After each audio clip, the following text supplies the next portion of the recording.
A teenage girl walked into a luxury dealership alone. The sales team laughed. 24 hours later, their laughter died when a Rolls-Royce pulled up, and her secret was revealed. Naomi Brooks entered Stratton Motor Gallery, a luxury car dealership in an affluent area of Atlanta. She wore simple jeans and a hoodie, moving quietly past high-priced vehicles toward a sleek McLaren near the center. Kyle Stratton, the showroom manager, adjusted his jacket and approached Naomi casually.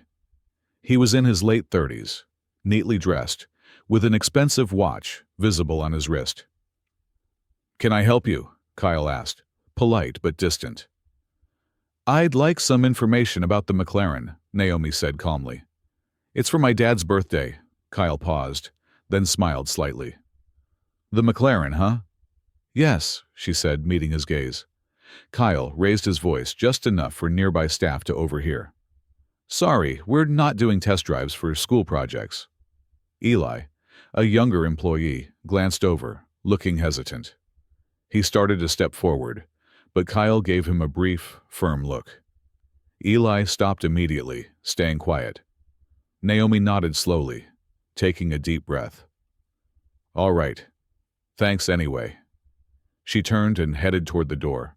Before leaving, she looked back at Kyle and added clearly, "Tell your boss thanks for the welcome." Kyle watched her leave, his smile fading as silence settled over the showroom. Naomi stood quietly, looking directly at Kyle. The other salespeople exchanged glances, sensing tension. A customer nearby turned to watch, curious. Kyle folded his arms, leaning back against the polished hood of a Porsche. "Listen," he said, voice just loud enough for the others to overhear. "These doors aren't meant for window shoppers, sweetheart. This isn't a museum." Naomi didn't flinch. Her gaze stayed calm and steady. "Are you always this good at guessing people wrong?" A faint ripple of laughter came from a nearby salesman. Kyle's smile tightened briefly before returning to a smirk. "Look, I'm sure your intentions are great, but seriously, try the used car lot down the block. Might find something more in your range." Naomi glanced at the McLaren once more, ignoring Kyle's taunts. Customers watching the scene either looked away or chuckled softly, making her feel increasingly isolated. Eli took a cautious step forward, clearing his throat as if preparing to say something. Kyle's eyes flashed sharply toward him, a brief, warning glance. Eli quickly stepped back, eyes downcast, silent again. Naomi turned back toward Kyle. "So, you assume I can't afford it?" Kyle shrugged, half amused. "Well, let's just say you don't exactly look like a serious buyer." "And what exactly does a serious buyer look like?" Naomi asked quietly. Kyle laughed lightly, spreading his hands. "You know, someone who didn't just finish homework an hour ago." The laughter from other employees grew a bit louder, more open. Naomi took a measured breath, still calm, still patient. "I didn't realize your dealership judged customers by appearance," she replied. Kyle's amusement vanished briefly, eyes narrowing. He stepped closer, lowering his voice slightly, though still audible to the nearby customers. "Listen, we reserve these cars for customers who actually belong here. You're welcome to browse online, but I think it's time you headed out." Naomi held her ground. "I'd rather talk to someone in charge." Kyle smiled thinly. "You are." Another salesman called discreetly to a security guard standing by the entrance, gesturing toward Naomi. The guard nodded, approaching gently. "Miss, let me walk you out," the guard said politely but firmly, indicating toward the exit. Naomi glanced at the guard, then back at Kyle. "I won't need any help leaving," she replied calmly, stepping slowly toward the door. The watching customers murmured quietly, some hiding subtle smiles behind their hands. Eli shifted awkwardly, clearly uncomfortable with what had happened, but still silent. At the door, Naomi paused and looked directly back at Kyle, who was watching her departure with a satisfied smirk. "Tell your boss thanks for the welcome," she said, voice clear and steady. Kyle's smile froze slightly, confusion flickering across his face as Naomi pushed the door open and stepped out. Eli watched her leave, his face showing guilt and hesitation, but he still said nothing. Kyle glanced at the others, regaining his composure quickly. "Well, back to work, everyone," he announced lightly, gesturing toward the showroom. The sales team returned to their tasks, the hum of conversation rising slowly. Kyle straightened his tie, trying to dismiss the strange feeling Naomi's parting words left behind. Eli stood silently at the counter, gaze locked on the closed door. He clenched his jaw briefly, visibly conflicted. Kyle noticed his hesitation. "Something bothering you, Eli?" Eli shook his head quickly. "No, sir." "Good," Kyle said quietly. "Keep it that way." Eli nodded silently, turning back to paperwork. Kyle walked confidently toward his office, leaving Eli alone with a lingering discomfort. The showroom returned to business as usual, but Naomi's calm, final remark still echoed softly in Eli's mind. The next day, Stratton Motor Gallery bustled quietly with morning activity. Customers browsed, and salespeople moved smoothly through their routines. Kyle stood near his office, talking casually with Eli about inventory updates. A dark Rolls-Royce Phantom pulled into the driveway, smoothly parking directly in front of the glass entrance. Several customers inside noticed, pausing to watch. Kyle glanced at Eli, raising an eyebrow slightly. They stepped toward the entrance together. The car door opened, and a tall black man in a tailored but understated suit stepped out. He adjusted his jacket calmly, briefly scanning the dealership through the windows, before walking confidently toward the showroom doors. Kyle straightened, hands behind his back. "Can I help you, sir?" he asked coolly, his tone confident but slightly dismissive. The man glanced briefly at Kyle without responding, then continued past him into the showroom. Kyle's mouth tightened, clearly irritated by being ignored. Eli exchanged a confused glance with Kyle, uncertain about the unfolding situation. Inside, customers nearby gradually halted their conversations, attention shifting to the newcomer walking calmly toward the reception desk. His steady, deliberate steps drew more curious eyes. Kyle followed quickly behind him, trying to regain his authority. The man stopped at the reception, voice calm, but clear enough for everyone around to hear. "I believe your manager owes my daughter an apology." Instantly, the atmosphere froze. Conversations ceased entirely. The receptionist looked from the man to Kyle, confused and hesitant, clearly unsure of how to respond. Kyle stopped sharply, his expression changing quickly from irritation to caution. Eli's eyes widened slightly as realization slowly dawned on him. His mouth opened a fraction before quickly shutting again, uncertainty etched across his face. Kyle stepped forward nervously, clearing his throat. "Excuse me. Apology? I think there's been some misunderstanding here, sir." The man turned slowly to face Kyle directly, making deliberate eye contact. His voice remained calm. "Yesterday afternoon, your staff, specifically you, treated my daughter with disrespect. She came here intending to buy a car, and you humiliated her publicly." Kyle's composure faltered visibly. He glanced quickly at Eli, silently asking for backup. Eli avoided his gaze, shifting uncomfortably. The man continued, addressing Kyle directly. "My name is Leon Brooks. Naomi is my daughter. She told me everything." A soft murmur rippled through the watching crowd. Recognition flickered across several faces in the room. Leon Brooks, CEO of Brooks Dominion, a major clean energy corporation, rarely appeared publicly, known more by reputation than by sight. Kyle's face paled as the implications became clear. He fumbled briefly, attempting to regain control. "Mr. Brooks, I apologize. Yesterday, I assure you, it was just a misunderstanding. Our internal processes," Leon calmly interrupted, speaking evenly. "Internal processes don't excuse disrespect. Neither do misunderstandings. Kyle swallowed hard, losing any trace of his earlier confidence. I can assure you, sir. I didn't realize who she was. Leon took a deliberate step forward, his presence commanding the attention of everyone in the room. You didn't need to know who she was, Kyle. That's exactly the problem. Kyle's eyes darted nervously, desperately searching for support among his staff. Eli stayed silent, eyes fixed on the floor, ashamed and embarrassed. Leon turned slightly, addressing the wider room, but clearly aiming his words directly at Kyle. I didn't come here to create a scene, only to make something perfectly clear. This dealership discriminated against someone simply because of appearance. My daughter deserved better. Everyone deserves better. Kyle opened his mouth again, struggling visibly. Mr. Brooks, this isn't how we normally... Leon raised a hand gently, cutting Kyle off mid-sentence. His voice lowered slightly, holding quiet intensity. How you normally conduct business isn't my concern. What you did yesterday is. The silence deepened further, tension thickening through the showroom as customers and employees watched Kyle falter.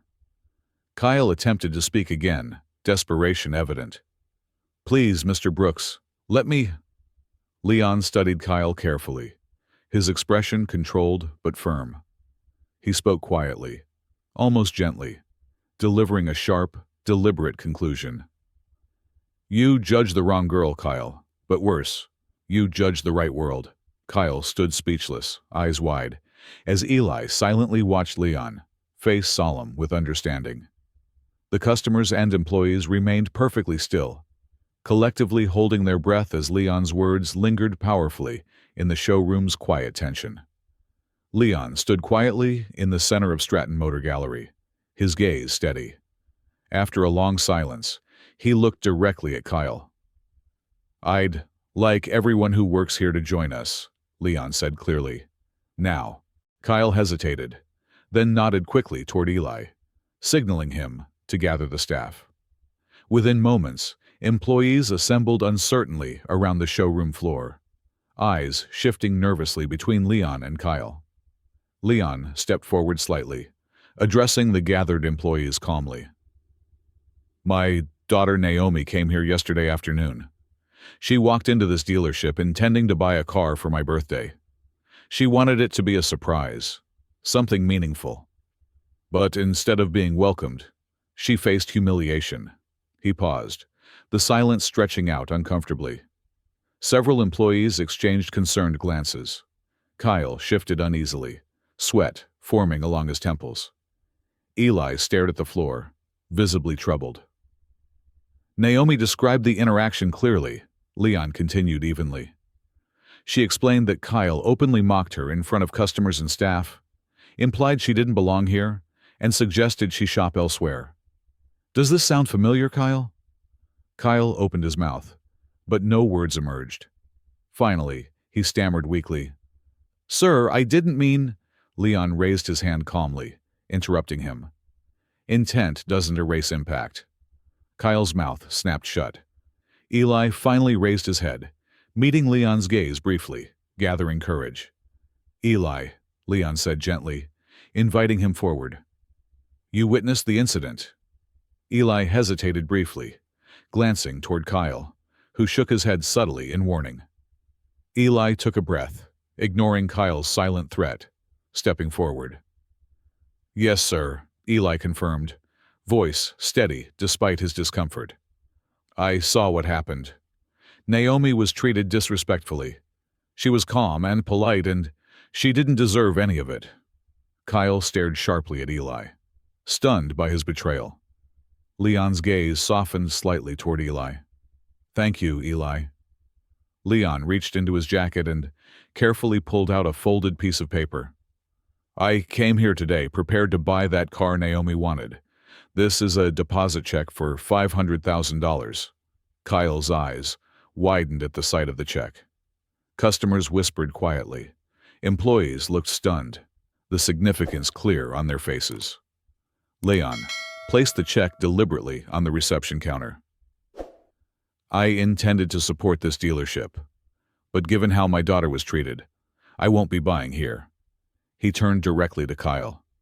Instead, I decided to buy something more valuable today.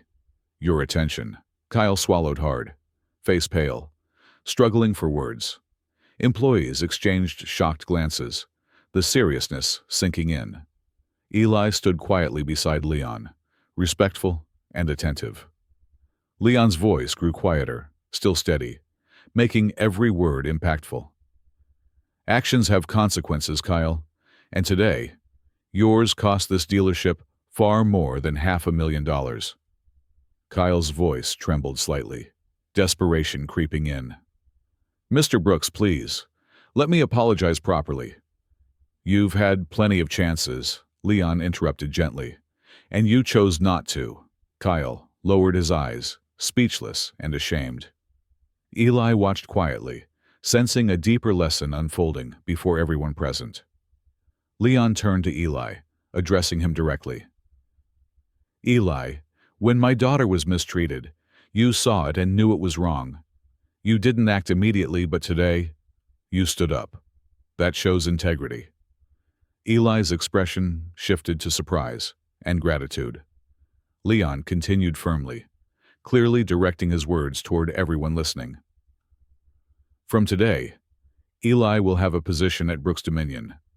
I'd like someone on my team who understands respect and honesty. Eli's eyes widened, quietly nodding his thanks. Kyle stared blankly, disbelief clear in his expression. Leon turned calmly back toward Kyle. Kyle, effective immediately. You're suspended indefinitely without pay. Your future here will be determined later. Kyle's mouth moved, but he couldn't form words. His shoulders sagged slightly, the weight of reality finally catching up with him. Leon faced the gathered employees. I didn't come here to shame anyone. I'm here because what happened to my daughter can't be allowed to happen to anyone else. Not in this dealership, not anywhere. Leon slowly scanned the faces around him, ensuring every employee understood clearly. This isn't about one manager or one mistake. It's about how easily we judge others by appearances, about how those judgments hurt people. Employees looked down, thoughtful and reflective. Kyle remained frozen in humiliation. Eli stood quietly near Leon, feeling the responsibility entrusted to him. Leon stepped back slightly, turning to leave. Just before walking out, he paused, looking at Kyle with sincere disappointment.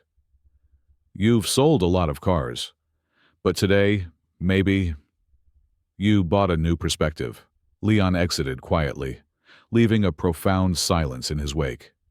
Employees slowly dispersed, quietly murmuring, absorbing the powerful lesson just delivered. Kyle stood immobile for a long moment, finally raising his eyes to Eli. The younger employee returned his gaze steadily, no longer afraid. Kyle, Eli said quietly but firmly, we need to learn from this. Kyle didn't answer. He turned slowly, heading silently to his office, defeat evident in his posture. Eli watched thoughtfully, realizing clearly the consequences of standing up for what was right. Customers began quietly leaving, exchanging serious looks as they passed by the employees. The dealership staff moved quietly back to their tasks, all clearly impacted by Leon's powerful presence and firm stance. Eli carefully folded the check Leon left behind, knowing its symbolic meaning was worth far more than money. He tucked it carefully into a drawer, closing it slowly, feeling the deep importance of Leon's message settle heavily throughout the dealership. A week later, the spacious ballroom at Atlanta's City Hall was softly lit, filled with guests attending the annual Brooks Dominion Charity Gala. Guests quietly took their seats, conversations subdued, respectful. A platform at the front displayed a new McLaren, polished and prominent. Naomi Brooks stood calmly near the stage, wearing a simple black dress. Leon approached, offering a reassuring nod. Naomi smiled faintly, stepping onto the platform. She gently handed the keys to the event's host, who acknowledged her warmly. Leon took the microphone, standing confidently beside his daughter. He looked across the quiet audience. "Tonight isn't about buying what we want," Leon began evenly.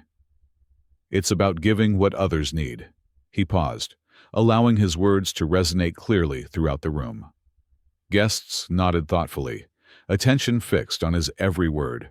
"This McLaren was intended as a birthday gift to me. But its real value lies in what it can do for others. Tonight, it will be auctioned, and every dollar will fund scholarships for students of color right here in Atlanta." Polite applause followed, respectful rather than enthusiastic, reflecting the gravity of his message. Leon stepped back gently, allowing the auctioneer to begin the bidding. Numbers climbed quickly, participants raising paddles steadily, aware of the significance. At the far end of the ballroom, Kyle stood quietly, half hidden behind the gathered guests. His suit neat, but understated. He avoided eye contact, gaze fixed downward, posture subdued. After a week of quiet suspension, he appeared visibly humbled. From across the room, Naomi noticed Kyle's presence. She studied him briefly, expression neutral, revealing little emotion. Kyle glanced up cautiously, their eyes briefly connecting. He stiffened slightly, clearly uncomfortable, then quickly averted his gaze. As the auctioneer finalized the sale, applause returned gently, thoughtful and respectful. Naomi stepped down from the stage, moving toward her father. She glanced once more toward Kyle, who lingered near the exit, hesitant. Naomi approached calmly, pausing briefly near him, her voice quiet. "Some lessons don't come cheap." Kyle nodded slowly, eyes downcast, silent acknowledgement in his expression. Naomi offered no further comment, simply turning and rejoining her father. 2 days later, Kyle walked hesitantly into Brooks Dominion's Community Outreach Center. Leon stood near the entrance, calmly waiting for him. "Good morning, Kyle," Leon greeted evenly, extending a hand. Kyle accepted the handshake, embarrassed but respectful. "Morning, Mr. Brooks," Kyle responded quietly. "Thanks for this chance." Leon nodded slowly. "Your time here isn't punishment. Think of it as an opportunity." Kyle nodded, uncertain, yet sincere. "Understood." Leon led Kyle inside. The center bustled with quiet activity. Volunteers assisted students, mentoring sessions underway at multiple tables. Kyle hesitated briefly, watching volunteers interact comfortably with the children. Leon gestured toward a table in the corner.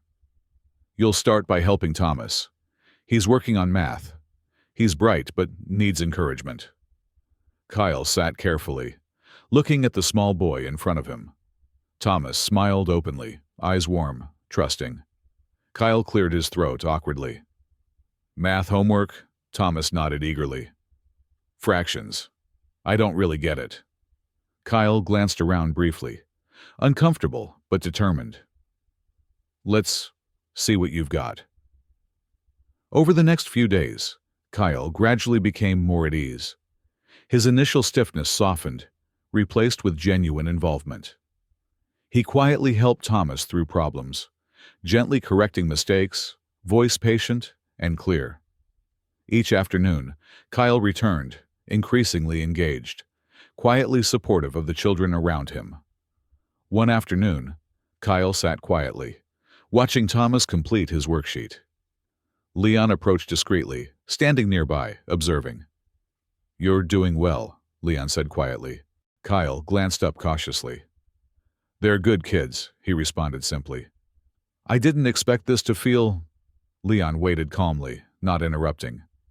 "I don't know," Kyle continued carefully. "Real." Leon nodded slowly. "Experiences teach more clearly than words." Kyle hesitated, then spoke softly. "I understand now what you meant about perspective." Leon's voice remained steady, without judgment. "Change rarely happens instantly, Kyle. It's built over time. What matters is direction."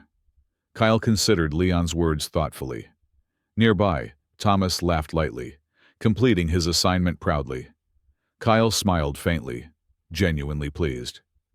Leon placed a reassuring hand gently on Kyle's shoulder, then quietly left him with Thomas. At the gala's end, guests exited quietly, thoughtful conversations echoing Leon's earlier message. Naomi walked beside her father toward their car, noticing Kyle standing alone near the entrance. Kyle took a hesitant step forward, pausing briefly. "Naomi, I never properly apologized." Naomi studied him briefly, then replied calmly, "Actions speak louder than apologies." Kyle nodded quietly, understanding. "I know. I hope mine will." Naomi looked steadily at him, then nodded softly. "Good luck, Kyle."